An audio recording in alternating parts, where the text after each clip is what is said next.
Welcome to the regular meeting of the Board of Commissioners, December 6, 2022. At this time, I'll ask the City Clerk, Beth Davis, to please call the roll. Commissioner Jeff Sanford. Here. Commissioner Mark Caslen. Here. Mayor Tom Watson. Here. Mayor Pro Tem Larry Maglinger. Here. Commissioner Bob Glenn. Here. Thank you. If you'll please stand, if you're able, for the invocation and the pledge by Mayor Pro Tem Larry Maglinger. Let us pray. Dear Heavenly Father, as we gather here today, we pray that we do our best, work together, and always make decisions that are best for our fellow citizens. We ask that you guide our meeting so that it is positive and productive. And God bless our community, and thank you for helping us accomplish our work, our goals, and leading us through this holiday season. Amen. Amen. I pledge allegiance to the flag of the United States of America and to the republic for which it stands, one nation, under God, indivisible, with liberty and justice for all.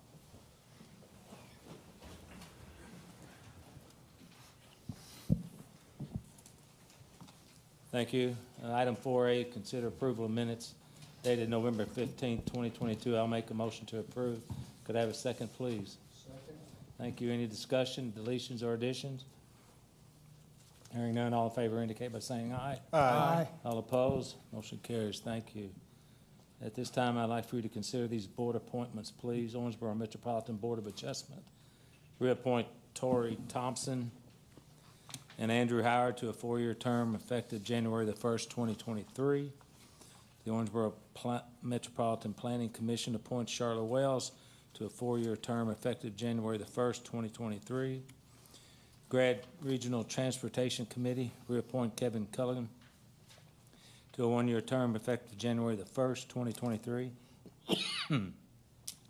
Green River District Board of Health, reappoint Dr. Brent Kelly, to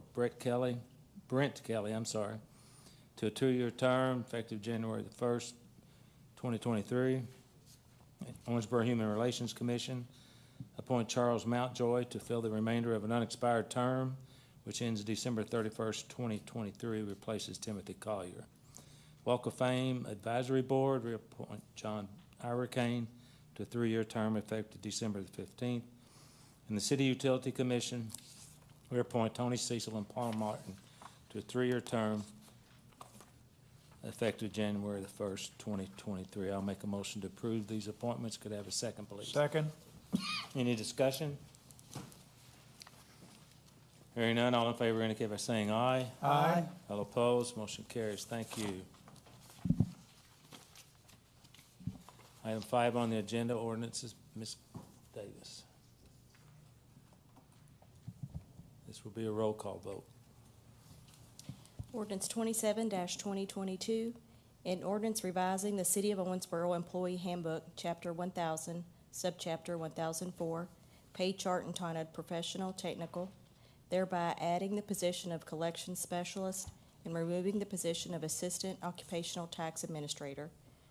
Read for approval on second reading the 6th day of December, 2022. Thank you. I'll make a motion to approve this ordinance. Could I have a second, please? Second. City Manager, do you want to discuss this again?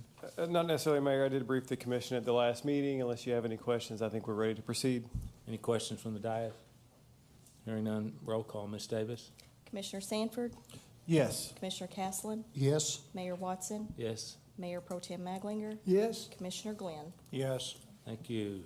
Item 6, ordinance, first reading. There'll be no vote. Ms. Davis. Ordinance 28-2022, an ordinance of the City of Owensboro, Kentucky, authorizing the issuance of its City of Owensboro, Kentucky General Obligation Bonds, Series 2023A, in the approximate aggregate principal amount of $44,920,000, which amount may be increased by up to $4,495,000 or decreased by any amount, for the purpose of financing the costs of the acquisition, construction, installation, and equipping of an indoor sports complex, a transient boat dock located along the Ohio River in downtown Owensboro, a training center for the Owensboro Fire Department, fire station repairs and improvements for the Owensboro Fire Department, and various other community development projects, approving the forms of the bonds, authorizing designated officers to execute and deliver the bonds, authorizing and directing the filing of a notice or notices with the state local debt officer, providing for the payment and security of the bonds, establishing a bond payment fund for the bonds, affirming the existing sinking fund, authorizing the acceptance of the bid of the purchaser for the bonds, and repealing inconsistent ordinances, introduced and read on first reading this 6th day of December, 2022. Thank you. City Manager, you want to Yes, sir, put Mayor. that into normal I language? would love to. At our last meeting on November 15th, I briefed you about the bonds the city plans to issue to provide funding for the various projects we've discussed over the last several months. That presentation included the amount or cost for each project, as well as how we will service or pay the debt for each project over the 20-year term of the bond. On your screens, you again see a summary showing the cost for each project. The only change on your screens in the ordinance from what you saw at our last meeting is the last line there showing issuance costs. Before, we just talked about the projects themselves, and of course there are costs that we incur by issuing bonds for our financial advisor, for bond attorneys, underwriters, for example, and they're compensated for their service, and so that cost is included and built into the cost of the bond. The city's financial advisor, who you know, Mr. Stan Kramer, is here, and Stan will provide a quick overview of the bond process and ordinance. Mr. Kramer, state your name and address for the record, please. My name is Stan Kramer. I live at 234 Rose Hill Avenue, Versailles, Kentucky. So this bond issue was planning for sale on the 10th of January. And what we do in the process is we put together an official statement, which is a synopsis of the project, of the city, how it operates, its history, its financials, its audit, and provide this all to all the potential bidders around the country. We have a list of bidders on bond issues, and we supply them with everything they need, and then we talk about, the city takes on continuing disclosure, which means they'll provide their financials to the market every year, and Angela takes care of that. And then we bring it up for competitive sale. State law says that the city of Owensboro, if it sells bonds, and these are general obligation bonds, which means that the general taxing authority of the city will sell them at a competitive sale to the lowest bidder, unless there's something really odd, and that doesn't happen very often. So it will be going to the low bidder, and that will be publicized to the market about a week in advance, and then we have other ways that we publicize it around the country and make it known. We generally have somewhere between 4 and 10 bidders for a bond issue like this. They put together syndicates and bid together so that they can share the liability. It's a $44 million bond issue, and they have to take it all or none. So there's not, we'd like to have $1 million worth. That doesn't happen. And that's described, and we give a discount that's allowed, and we give a maximum bid that's allowed to keep it within the range so the budgetary actions of the city can work better to fulfill the numbers according to this. And that's kind of the basis of it. I'll answer any questions if you all have any. Any questions? Commissioner Cashland. Excuse me. Right now, what seems to be the going rate? My last estimate was about 4.2% as a total interest cost. That includes all the cost of issuance, all the bids. And we put it out for a payoff every year, so there's an interest rate every single year, and so the 4.2 is an average. Because some investors would rather be invested 2 years, 5 years, 15, 20, whatever year they choose. And then the underwriters have the options of consolidating those. And so we do an estimate of what the market is doing currently, and that's where we are, about 4.2%. Do they have any like points or any kind of upfront fees on that money, or is the only thing they're allowed is the discount. And the discount is a minimum of 98%. So the lowest they could bid was 98% of $44,920,000. Okay. Thank you. Counselor, is there any ethical issue why any elected official couldn't participate in this bond? I'd have to look at that and get back to you. Sorry for blindsiding you, it just came in my brain. Are you referring to bidding potentially on the bonds? Yeah, so Stan can address this. So it's really, I don't even think individuals can bid on them. It's syndicates like J.P. Morgan and Baird Financial who then sell them to their customers, I believe. Right, That's you what I mean, certainly, the certainly secondary could. sale is what I'm talking about. Okay. I'm talking about the secondary sale of the, Right, to come, and if anyone is interested, we can refer them to the winning bidder or potential bidding groups in advance if you'd like. By federal regulation, we're not allowed to bid on the bonds because they think that's a conflict of interest. That's not my own personal opinion, but we do abide by the regulations. And so we can refer you to who might be successful bidders. okay. One question. Commissioner Cashland. I'm good. I mean, Sam. what's the guy at the end? Sanford. Hey, Stan, at what point can you refinance these bonds? 2030, 8 years. Thank you. Welcome. Anybody else? Have anything else for us, Mr. Kramer? No, sir. Okay, thank you for your help. Yes, sir. Been a good friend for a long time, hasn't he, Angela? Okay, I guess we'll move to 6B. Ms. Davis.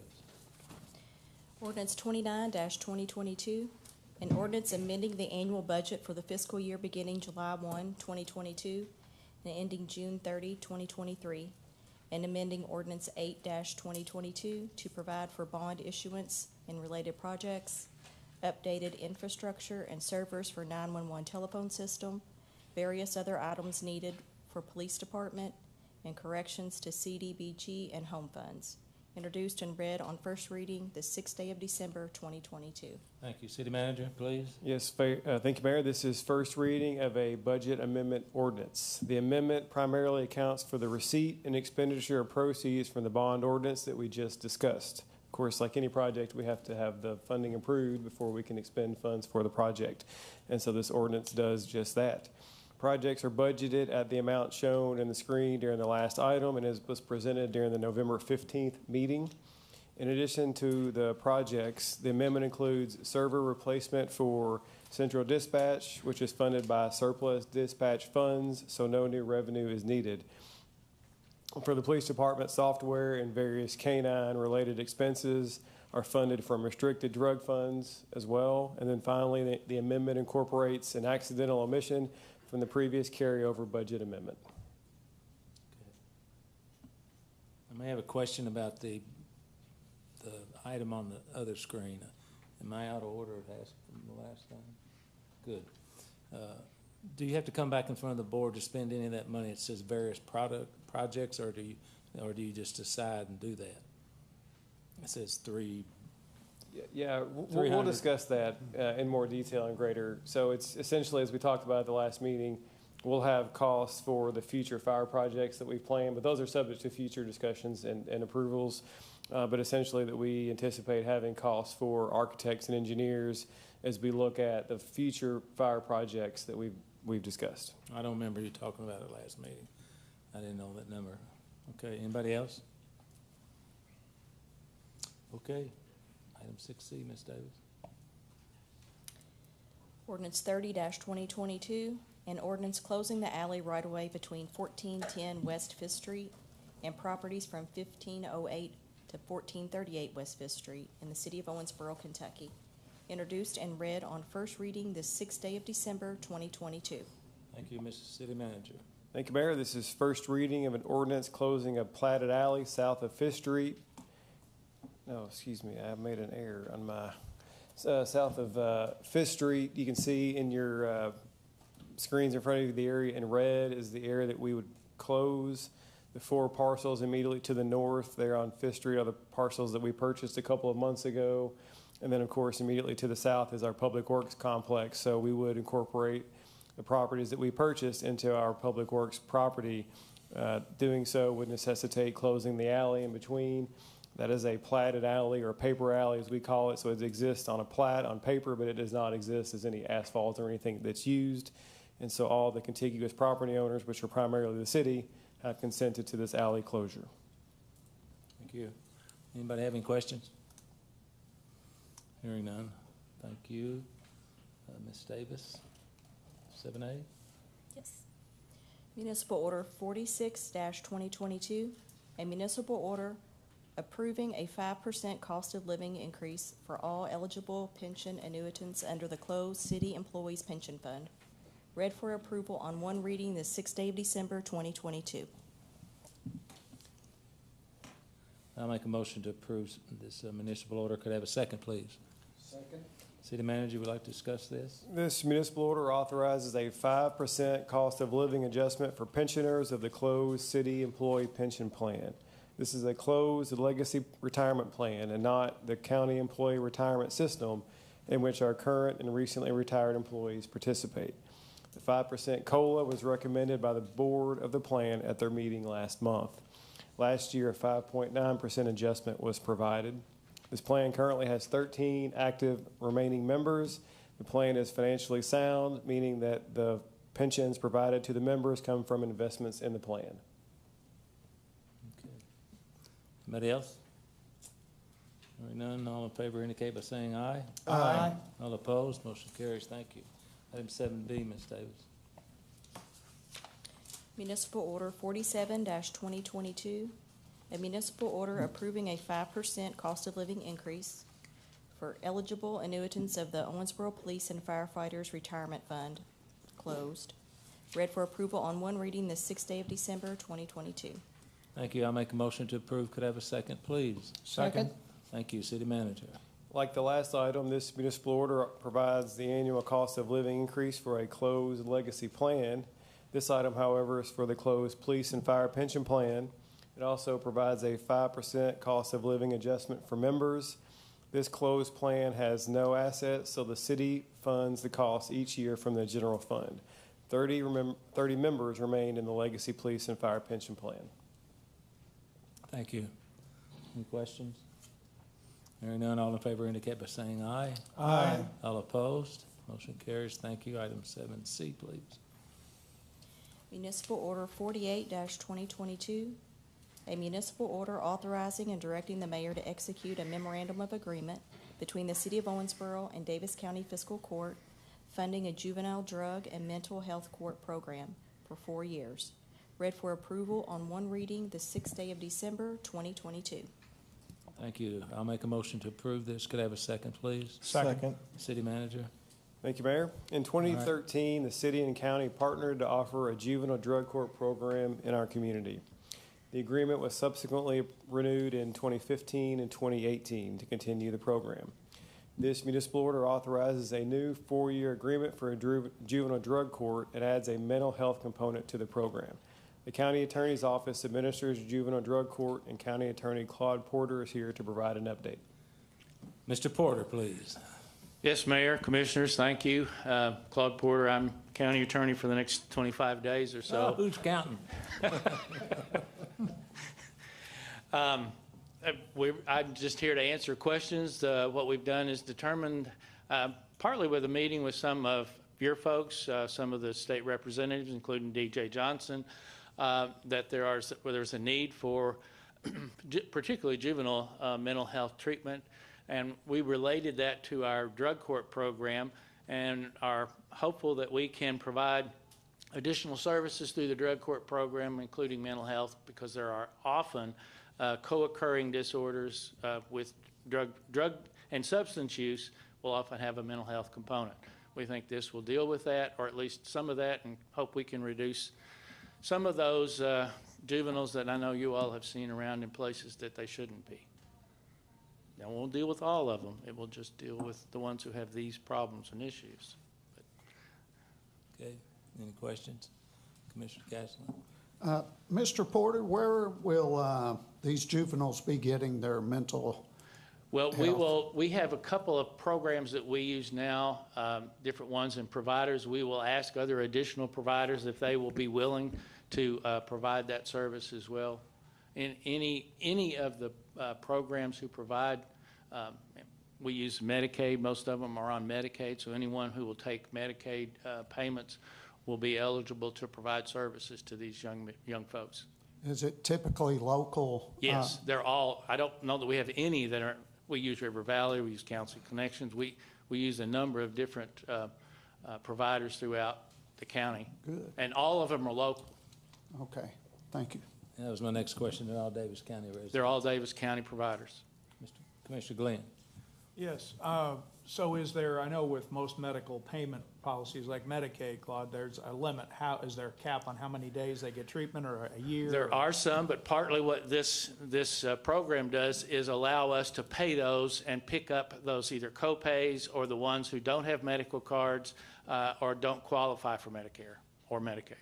Ones that would fall through the cracks otherwise? Yes. Okay, thank you. Yes. Okay. Thank you, Mr. Porter. You're off the hot seat. Thank you, Mayor. Thank you all very much. Okay. If there's no more discussion, all in favor indicate by saying aye. Aye. All opposed, motion carries. Thank you. Item 7D. Municipal Order 49-2022, a municipal order authorizing and directing the mayor to execute a real estate purchase agreement for the acquisition of property located at 500, 516, and 524 West 3rd Street, 501, 515, 517, 519, and 521 West 4th Street, 323 and 325 Cedar Street, and 316 Locust Street. Read for approval on one reading this 6th day of December, 2022. Thank you. I'll make a motion to approve this municipal order. Could I have a second, please? Second? City Manager, please. Yes, sir, Mayor, thank you. Based on direction from the commission to pursue an indoor sports facility, over the last several months, staff have analyzed multiple sites as possible locations for the project. We analyzed 4 sites in depth, including sites downtown, on South Frederick Street in the Highway 54 corridor, and on the west side in the Carter Road, Parrish Avenue area. We reviewed various considerations, including cost acquisition, site conditions, and impact on the visitor experience. After deliberation and discussions with the commission, staff, and our sports tourism consultant, the consensus has emerged to locate the facility downtown. Downtown location allows us to best leverage past city investments, such as the convention center, the Locust Street parking garage, and Smothers Park. The sports flooring at the convention center allows both facilities to be used simultaneously to host larger events. Adequate parking is available in the Locust Street parking garage and on the former Roberts Brothers Automotive lot, which is immediately west of the site and is owned by the city. The proximity to downtown hotels will allow out-of-town patrons to walk from their hotels to the facilities. Based on these considerations, this municipal order authorizes the purchase of the block bounded by 3rd and 4th Streets and Locust and Cedar Streets as the location for the indoor sports facility. And again, I'll refer you to your screens. You'll see the block in question shaded in red. So we would purchase the entire block, so that entire area bounded by 3rd and 4th and Locust and Cedar is shown in red, and you can see the proximity there to the convention center, the existing hotels, the hotel that is planned and under construction, as well as immediately to the northeast there you can see the Locust Street parking garage, which will be the primary parking for the facility. Any discussion? I have a couple of questions. I don't mean to blindside you. Do we decide what size it's going to be? I don't see. I mean, it's not in here, but did we talk 80? Yep, so this is just to acquire the property. Now, I know that. The size of the facility recommended by our consultant was 88,000 square feet. A city block accommodates that. It's 90 or 91,000 square feet in a typical city block. So this would accommodate the size facility that's been recommended by our consultant. That's just a question that came up. Yep. Oh, Good thank you. question. Any other discussion? Okay. All in favor indicate by saying aye. Aye. All opposed? Motion carries. Thank you. Item 8, city manager items. Thank you, Mayor. Commissioners, for your consideration this evening, we have the following personnel appointments. David Mooneyhan and Andrew Robertson, probationary full-time, non-civil service appointments to road worker with the street department effective December 19th. Kristen Jaminowitz, probationary full-time, non-civil service appointment to collection specialist with the finance department effective December 27th. And Aquato Douglas, regular, full-time, non-civil service appointment to refuse truck driver with the sanitation department, effective December 19th. Okay, I'll make a motion to approve these appointments. Could I have a second, please? Second. Any discussion? Hearing none, all in favor indicate by saying aye. Aye. All opposed, motion carries. Thank you. City manager comments. No additional comments tonight, Mayor. Thank you. Communication from elected officials. Commissioner Glenn. Just want to commend everybody that helped organize the Christmas parade. I did not attend it, but I watched it on video and it looked awesome, and want to thank our city employees for their great work in making the parade go off without a hitch. That's it. It was cold. Mayor Pro Tem. Yeah, thank you. I agree with Commissioner Glenn. The Christmas parade was very good, well-attended. I thought that it was good to have it back like it was, and really enjoyed it. And I hope everybody had a wonderful Thanksgiving. And that's all I got. Thank you. Commissioner Castle. Thank you, Mayor. I too went to the Christmas parade. Wanted to thank Mr. Claude Porter for taking the convertible and letting me be in the warm Jeep. Also, I went to see the Nutcracker this past weekend at the River Park Center. Excellent show, and it's so exciting and fun to see our youth in the community get up there and dance, and their faces are just lit up whenever they get up there and perform. And we as a community are really fortunate to have such a beautiful place, a venue like the River Park Center to attend these events. And if you get a chance throughout the holidays to attend some shows there, be sure to treat yourself and get out there and do it. Thank you, Mayor. Welcome, Commissioner Sanford. Thank you, Mayor. Just one observation. I was downtown the other night to look at the lights and the music, and the staff is to be commended. You guys have done a great job. And what I noticed was a lot of people from out of town, Indiana plates. So a lot of things that go on in this city and that have been done in the past are attracting people from other areas, which is really good, plus our own people. So you guys are to be commended for everything you do, and you guys are top-notch staff. And that's it. Thanks. Hey, we should thank Big Rivers too, I guess. Yes, I'm sorry. Because they were the ones that provided that revenue. Thank you. Thank you. Sponsorship of the. Thank you. Tim here? Dancing Lights or whatever he calls it. Okay. All right. We have open public forum now. Anyone that would like to speak, come make their way to the podium. They'll state their name and address for the record on anything that's not on tonight's agenda. Since it's not on tonight's agenda, then there'll be no response from the city commission or the staff. So you're up first, ma'am. Hello. Hello. Good evening, everyone. My name is Amy Nix. I reside at 4515 Stony River Cove. And I wanted to thank you all in advance just for taking the time to listen to my opinions for what it's worth.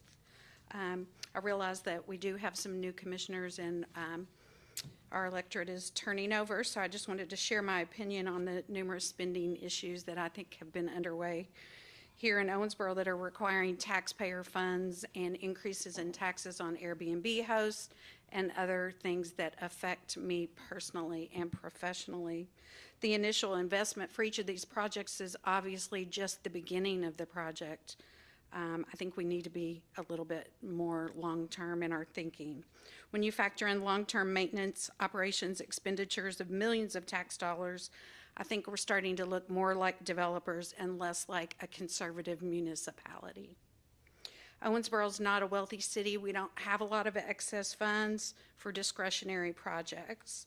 We're generally struggling financially to even maintain and repair our current roadways, among other issues that are important to many citizens. In concert with substantial human needs and affordable housing in the city, I feel that we're losing our focus. How can we begin to efficiently operate a transient boat dock indoor sports facility?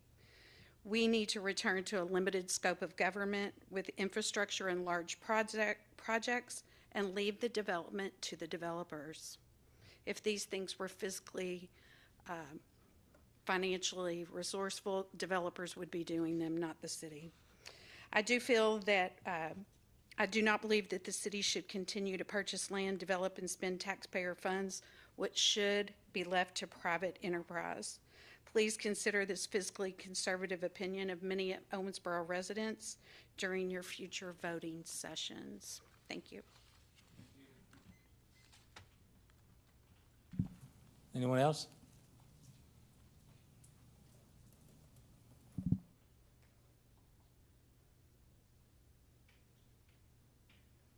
Okay, hearing no one else from the public wanting to speak, I'll make a motion to adjourn. Could I have a second, please? Second. Any discussion on adjourning?